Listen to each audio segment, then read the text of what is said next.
Dari awal film ini, gue udah langsung optimis sama film ini. Karena apa? Karena ada satu line dari karakter sang anak yang ngomong ke ibunya, "Bu, kenapa kucing makan anaknya sendiri?"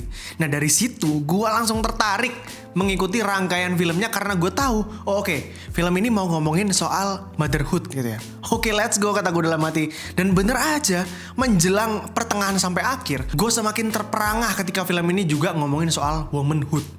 Juga ngomongin soal pengalaman ketubuhan perempuan lewat semiotika yang ditampilkan dalam film ini gitu. Simbolismenya tuh berupa pengulangan visual air susu dan juga darah. Karena dua hal ini tuh sangat erat gitu ya kaitannya dengan perempuan. Ketika wanita beranjak dewasa, dia mengalami menstruasi, yang keluar adalah darah. Ketika wanita melahirkan gitu ya, kemudian harus memberi anaknya air susu gitu ya. Nah inilah yang mengapa gue selalu menyebut ya bahwa film ini adalah bentuk seharusnya, bentuk bare minimum bagi semua filmmaker yang mau mengadaptasi thread X viral ke dalam medium film. Contohlah film ini. Film ini tuh menggali tema besarnya lebih dulu gitu ya. Dan gue bisa bilang dari semua film adaptasi dari thread X, ini adalah yang terbaik dan yang paling bertanggung jawab, men. Wajib lah ya jadi standar baru gitu di dunia pengadaptasian thread viral gitu ya. Nah sebelum gue bahas lebih lanjut ya soal film ini, gue juga mau ngabarin kalau gue saat ini sedang memproduksi film pendek berjudul How to Be an Actor, yang diproduksi dari pendanaan yang diberikan oleh KPK RI atau Komisi Pemberantasan Korupsi, karena tim gue jadi finalis dari kompetisi ide cerita film pendek Anti Corruption Film Festival 2025. Jadi review film boleh dong bikin film ya kan. Nah filmnya sendiri itu ceritanya gini. Bayangin ada seorang aktor ya pulang dari tempat syuting, dia masih pakai kostum polisi, dikira polisi beneran. Nah kira-kira polisi kayak gimana nih yang bakal diperanin sama seorang aktor ini gitu. Nah film ini sendiri tuh berangkat dari keresahan kolektif ya soal aparat ya kan, yang kerap kali menggunakan seragamnya untuk kepentingan pribadinya gitu. Sebenarnya nggak cuma aparat, tapi orang-orang yang punya kuasa gitu ya, punya posisi, punya jabatan, terus melanggengkan segala cara untuk demi kepentingan pribadinya gitu. Film ini tuh lumayan kritis gitu ya, tapi dibalut dengan komedi satir gitu yang lucu banget lah pokoknya. Kalau mau tahu lebih banyak soal film ini bisa langsung kepoin Instagramnya di @howtobeanactor. Oke, balik lagi ke film Dia Bukan Ibu. Jadi secara garis besar film ini tuh bercerita tentang sebuah keluarga kecil yang beranggotakan ibu yang bernama Yanti, yang diperankan sangat apik ya sama Artika Sari Devi gitu. Terus juga ada Kak Vira yang diperanin sama Aura Ribeiro, dan juga adiknya Dino yang diperanin sama Ali Fikri. Nah mereka bertiga ini pindah dari rumah lamanya menuju rumah baru yang lingkungannya tuh bisa dibilang sepi gitu ya dari mana-mana, bahkan nyaris terisolasi gitu karena nggak kelihatan ada tetangga sama sekali tuh gue lihat-lihat gitu ya, sebelah rumah barunya. Kayak bahkan di depan rumahnya pun rumahnya kosong gitu. Nah sang ibu di sini tuh ngebuka salon rambut di komplek itu buat memulai kehidupan yang baru. Jadi nanti di pertengahan film tuh bakal dijelasin gitu ya gimana latar belakang rumah tangga keluarga ini gitu. Nah singkat cerita ternyata mereka mulai mencium keanehan gitu ya dari gelagat sang ibu yang tiba-tiba ngebuat suasana rumah jadi mencekam gitu. Nah mereka berdua nih, si anak nih, Vira dan Dino, mau nggak mau ya harus menemukan cara gitu ya untuk menyembuhkan sang ibu gitu, ataupun mencari tahu gitu ada apa sih gitu ya dengan ibu gue gitu, kenapa jadi berubah begini gitu. Nah tapi salah satu yang gue langsung notice di film ini adalah kuatnya relasi antar karakter di film ini gitu. Gimana relasi antar anak dan orang tua gitu ya, terus juga kakak beradiknya. Kalau anak dan orang tua nih kok gue kayak ngerasa ada sedikit-sedikit hint hereditary gitu ya. Dan gue juga langsung attach gitu ya sama chemistry antara Ali Fikri dan juga Aura Ribeiro yang ya seharusnya gue gak kaget sih, karena gue udah pernah ngeliat mereka berdua bareng di Shadows Trace gitu, dan seharusnya secara bangunan chemistry udah kebentuk lah ya. Dan gue bisa ngeliat ya sama betapa cairnya, betapa believable-nya gitu mereka berdua yang berperan sebagai brother and sister gitu. Dinamika kakak beradiknya tuh beneran berasa kayak kakak adik yang udah lama gitu. Bukan lama. Kayak kakak adik beneran lah ya. Terus juga ada ibu nih yang diperanin, gila sih ini Artika Sari Devi ini udah gila kali ya. Maksudnya kalau kita ngomongin karakter ibu nih ya di film horor, coba menurut kalian top of mind-nya tuh langsung kepikiran siapa? Ibu Pengabdi Setan kan? Mawarni Suwono kan? Ini nambah lagi nih yang gak kalah serem, Ibu Santi gitu ya. Bahkan seremnya tuh bisa di-compare ya, bisa disejajarkan. Kalau misalnya ibu di Pengabdi Setan ini kan seremnya serem ala-ala hantu gentayangan kan. Tapi kalau ibu di Dia Bukan Ibu ini seremnya karena intimidatif gitu. Berasa banget gitu dari tatapannya, senyumannya gitu, gesturnya. Oh my god, gila ini. Artika Sari Devi nih ngasih tunjuk performance acting yang sangat menawan gitu ya. Dan gue berharap sih ya beliau ini dikasih lah ya minimal nominasi lah gitu pemeran perempuan terbaik di FFI gitu atau apa kayak gitu, please banget gitu, karena gue pengen ya ngelihat lebih banyak peran yang dimainin sama beliau gitu ya, sama Artika di film-film selanjutnya.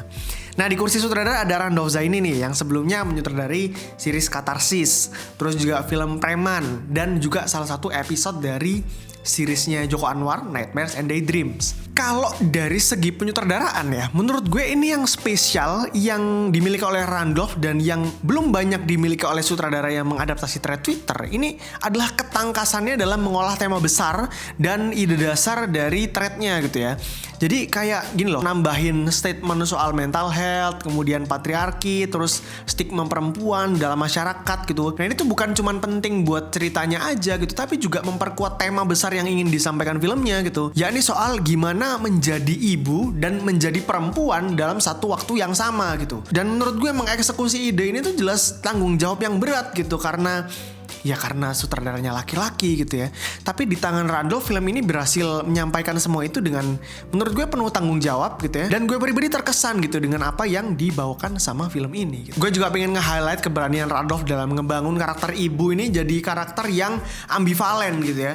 Jadi dia tuh bukan hanya monster gitu ya, seperti tagline-nya gitu ya, mother, woman, monster gitu ya, ataupun juga korban gitu. Tapi keduanya sekaligus gitu, nggak hitam nggak putih gitu, tapi di tengah-tengah. Kadang gue as a penonton, kadang gue rada-rada sebel nih sama kelakuannya si ibu ini, tapi di saat yang lain gue bisa ngerasain penderitaannya, strugglingnya gitu, dan kompleksitas ini yang jarang banget muncul di film horor kita.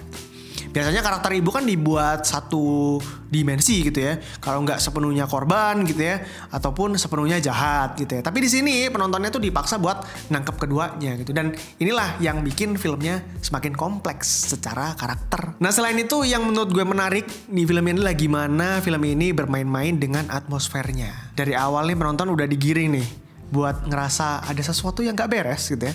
Tapi apa ya?